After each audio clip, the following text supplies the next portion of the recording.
don't think anyone is immune to the effects of war. It doesn't matter, what your upbringing is, how tough you are, how badass of a SEAL you are. You have to accept you're doing an inherently dangerous job and people die. War is violence, right? Once you've experienced that, it never leaves you. Like, it's always there. October 2006.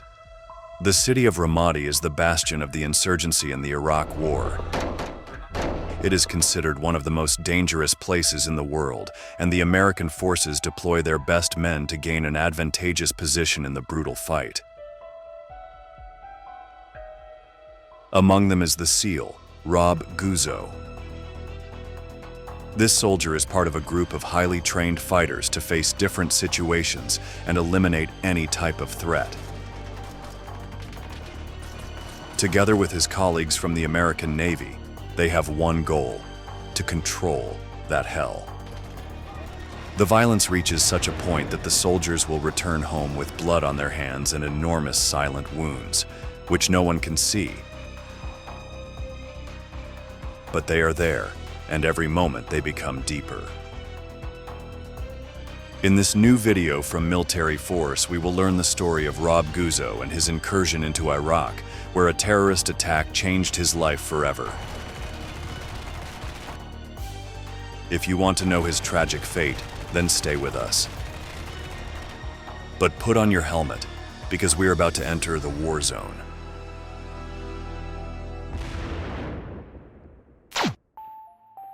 Rob Guzzo was born on January 3, 1979 in San Diego, California. As the son of two U.S. Navy members, he grew up in a home with a strong patriotic and service-to-country influence. As a child, he was always very active, played several sports, and began to take an interest in one of the most demanding trainings in the world. At just 10 years old, the little boy accompanied his father, Bob Guzzo, to work. At that time, the man was an instructor for BUDS, as the Basic Underwater Demolition SEAL course is known. Although these tests take the difficulty to a level impossible for most people, the soldier allowed his son to swim in the pool and set him challenges that he was already able to overcome at an early age. It seemed that his destiny was written. As he grew up, Rob definitely began to follow in his father's footsteps. He graduated from Portsmouth High School in 1997 and decided to go to the same university that his father had attended in Cortland, New York. There, he joined the football team and joined the Beta Phi Epsilon fraternity, just like Bob Guzzo. Now all that was left was to enlist in the Navy to go the full route, and the perfect incentive to make the final decision arrived. On September 11, 2001, one of the most memorable attacks in history took place. A group of terrorists hijacked 4 planes to carry out suicide attacks. One of them was heading to the United States Capitol, but crashed before reaching its objective due to the intervention of the passengers who fought with the insurgents to regain control. Another of the planes crashed into the Pentagon. However, the remaining 2 were the ones that caused the greatest commotion.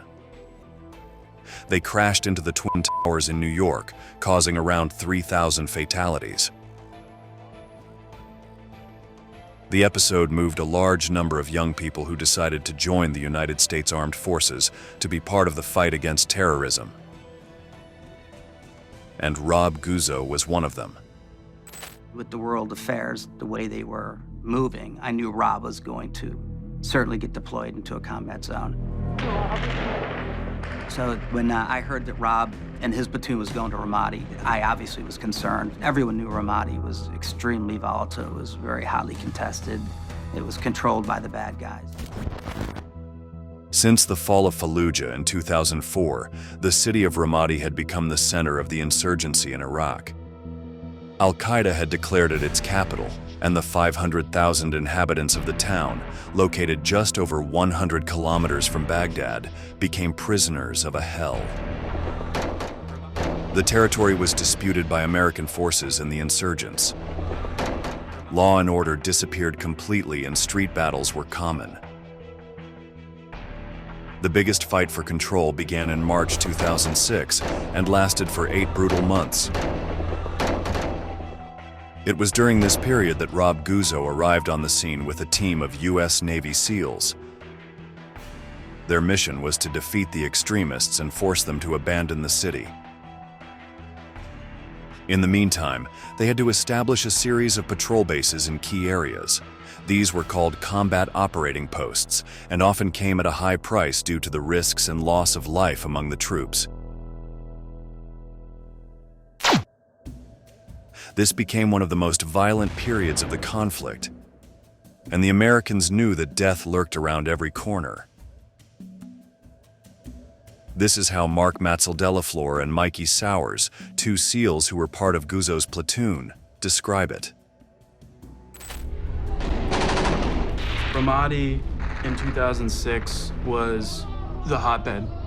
If you had a heat map of conflict going on in the world, you've got your hot fire red, that was Ramadi. Ramadi was like, take like a dirty city where they have all the abandoned buildings and then throw some garbage on it and light it on fire, and that was Ramadi. It was just dirty, it was bombed out, a lot of the infrastructure was damaged. Without a doubt, this city was a very hostile environment for the Americans, who had to deal with the freedom of action of the insurgents in the area. Members of terrorist groups ran through the streets, torturing people, placing improvised explosive devices, and attacking not only Americans, but their own people. They wanted to demonstrate their power and influence no matter who was in front of them. The paradox of this case is that, knowing that this was the most dangerous place in the world, all the U.S. soldiers wanted to go there. In fact, that motivated them. Just as the attacks of 2001 had caused many to enlist in the armed forces, now Ramadi was the place where they wanted to put their training into practice and make a difference for their nation. With that intention, the SEAL team had arrived, with Rob Guzzo as their communications assistant. It is probably not the job that young recruits dream of doing in the field, but the radio operator is one of the keys in any operation.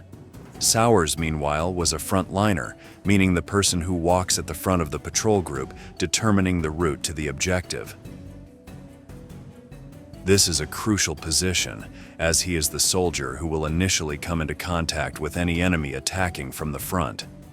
As for DlE5, his role in the platoon was that of a sniper. He had to be constantly alert to threats surrounding his comrades so he could eliminate them before they got close enough to do much damage.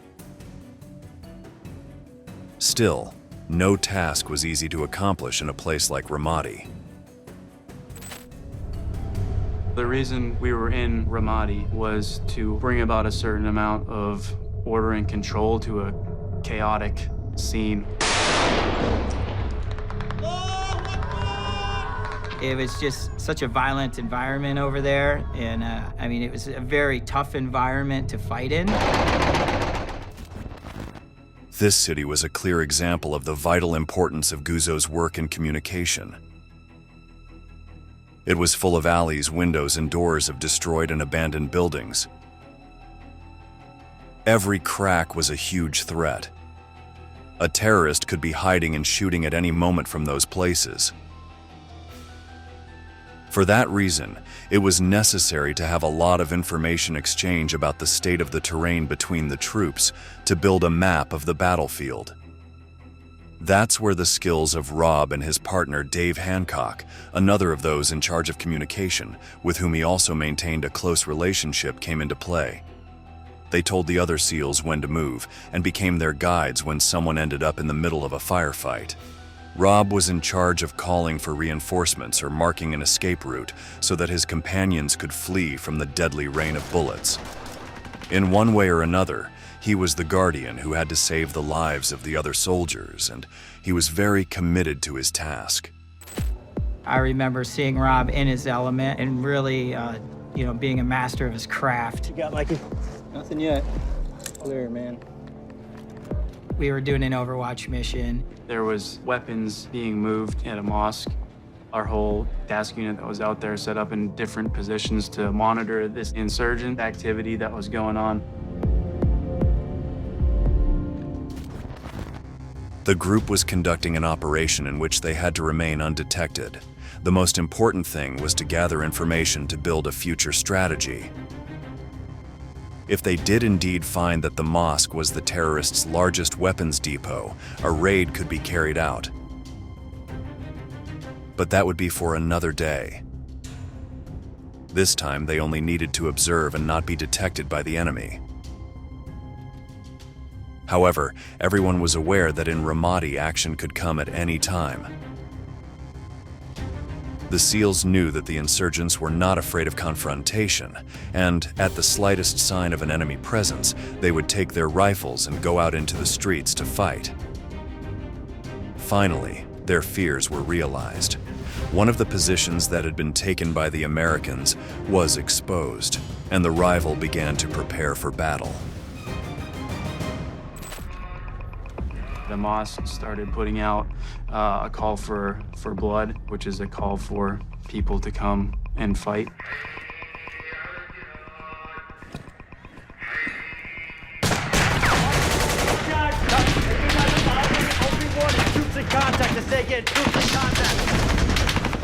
And we just started taking heavy fire.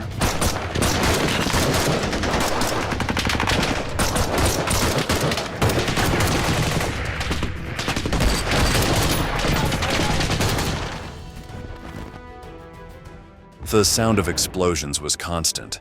Chaos had broken out from one moment to the next, and the team members were trying to stay in communication in order to coordinate an escape and return to their base.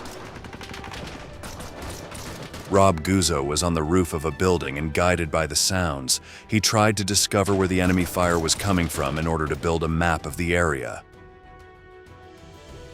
The insurgents were increasing in number, and the scene was becoming very complicated. The SEALs had to defend themselves from the attacks while firing their own weapons in all directions. When they managed to kill one terrorist, 3 more would appear. They seemed to multiply on the field, and that could create a huge distraction for the person in charge of communications. However, Rob seemed like a machine. His rifle did not stop firing bullets, but he did not lose concentration and continued on with his objective of preparing an escape route for all the American combatants. Break it down! Break it down! Let's go! Break it down! We had elements in different buildings, so we were cross-covering each other. Rob was coordinating the extract vehicle, where the vehicle is going to come in, what's going on in the battlefield, where rounds are coming from, where bad guys are at, who is going to move when.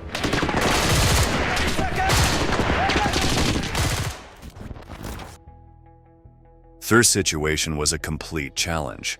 Guzzo needed to find the perfect balance to evacuate more than 50 soldiers who were in different parts of the city, while calculating the route that the vehicle could take and deciphering where all the attacks were coming from. However, the SEAL commanded the mission in the best possible way. Little by little, all the combatants were rescued by the transport that managed to reach the place successfully under a hail of bullets. The different groups were picked up and brought to safety one by one, and the last one left waiting was the one that Rob was part of. With the military vehicle on its way for the extraction, the combatants came down from the roof of the building where they were. Several armed enemies were waiting for them to try to kill them when they went out into the street, but the Americans were ready to repel the fire and save the operation that had been totally compromised. I was in the same element as Rob, so we were the last ones to leave to move to the truck.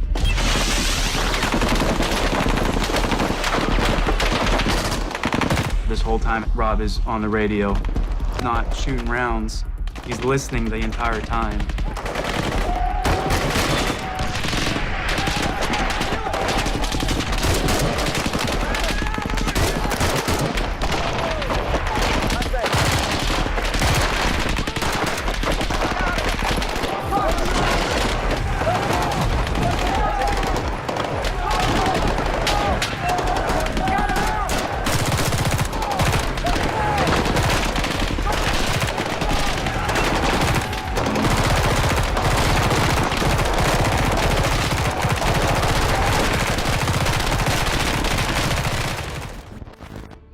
The last group moved away from the firefight, and all the soldiers deployed were brought to safety.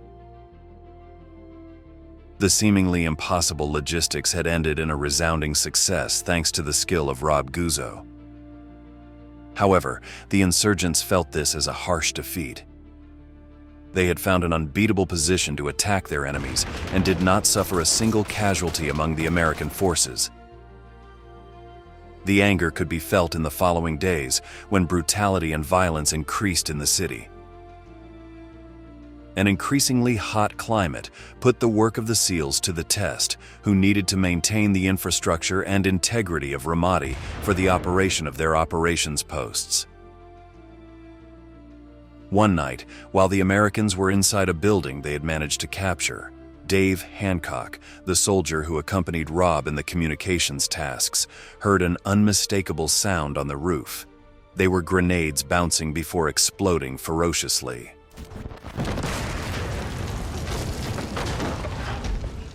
We had guys on the roof. They tumbled down the stairs like, holy shit, that was close, you know? But then, like, somebody had to go up and get all the gear because, like, they were still geared. Like, there was guns and, like, belts up there on the roof. And so Rob kind of heads it out the door. And there's literally, like, the unexploded grenades. These explosives used by terrorist groups were old and in poor condition. Often the timers did not work properly, and the fuse burned very slowly, so it was not known when it could explode. Sometimes 3 or 4 minutes passed until it was activated. And then, it simply detonated with a great roar and the fire consumed everything around it. When he climbed to the roof, Rob found an old grenade without a fuse that could explode at any moment. Behind him was Dave, who watched the scene with fear. Despite the expected tension, Guzzo surprised his partner. He began to smile and then did a kind of dance before jumping over the device. He grabbed the equipment that was furthest from the door, while the other SEAL only had to detour to one side to retrieve the rest of the things. Hancock was surprised by the determination and calmness with which his colleague had acted.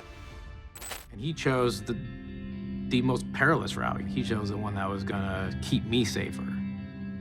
So to me, that personifies warrior. I mean, Rob's the most loyal guy you can get.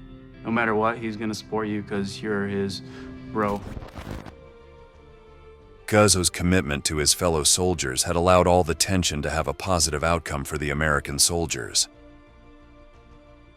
By then, half of the SEALs' deployment had already passed, and the focus of their mission began to change. The American soldiers achieved victory in numerous engagements, and the situation in Ramadi seemed more under control, so they were occasionally asked to provide support to the Iraqi police. The ultimate goal was for local forces to be able to take over the city without the presence of the Americans, but it was still premature to think about that. For this reason, the fighters deployed there accompanied the police officers in other tasks. Thus began a new type of challenge. It was common to have to approach scenes where a suicide extremist had decided to explode next to a school during school hours. In these places, communication men like Rob and Dave had to report what was happening, so they had to immerse themselves in the brutal scenes. For example, identifying body parts of children to count victims. I mean, being a comms guy in that particular situation, things would be a little bit closer to you because you were having to, like, hear it, and then you're having to, like, talk about it. That kind of puts it on a different level. I remember Rob having to go on a few of those. He was visibly just like, what the what? Excuse me, like, what? You know, and I think, I'll speak for myself, like, you never really understand, like, you never really come to grips with that answer. You know, it starts weighing on you. No matter how tough a soldier of this level may seem, there are always situations that can cut to the core. And in the case of Ramadi, the hardest blow was the use of children. In addition to being victims of attacks, the most vulnerable were also recruited by the insurgents still resisting in the city. The terrorists knew the brutality that could be reflected in the use of children in violent actions. They took advantage of this and sent them to move weapons or explosives from one point to another. And they even prepared them for an attack. These children had grown up in a war zone, and it was not difficult to convince them to take up a weapon to attack the foreign invaders. Warfare was always a part of their lives. During one day, the SEALs were in the middle of an operation in the center of the city. The enemies attacked from different places, and Rob Guzzo was in the window of a building that looked out onto an alley. Suddenly, one of the attackers came into their sights. A boy of no more than 10 years old. He was dressed like a real warrior and stopped to pick up an AK-47 rifle from the ground. When he had the weapon in his hands, he lunged toward the American's position.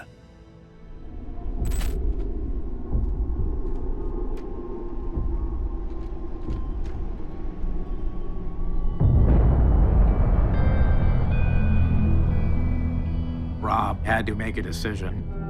You know, and several of us have been in that same situation, you know, like, and you wait until the last possible second, you know, to protect himself and his brothers. You know, he did what he had to do. Even though SEALs receive training that allows them to face any situation, reality always surpasses training. Rob knew he had done his duty, but deep down he felt something was wrong. Still, all the pain of war was about to end for his team. With the most brutal phase of Ramadi over and a city relatively under control, the Americans concluded their deployment. Feeling successful, they returned home in April 2007. We came back from Ramadi. It was kind of a changing point in the war. You know, it was such violent fighting. They brought in a few doctors and psychiatrists. Basically said, hey, if anybody, you know, needs to talk. It was more of a volunteer thing, though. I'm not sure if anybody took them up on that offer. I know I didn't. It was just kind of like, SEALs don't get PTSD. But, you know, going through a deployment like that, it doesn't really matter how much experience you have under your belt. I think it changes everyone a little bit, at least. Certainly a large part of the soldiers who return from war are faced with different problems. The change in life is radical, and the mind begins to relive all those moments that were not paid attention to when they should have concentrated on not dying.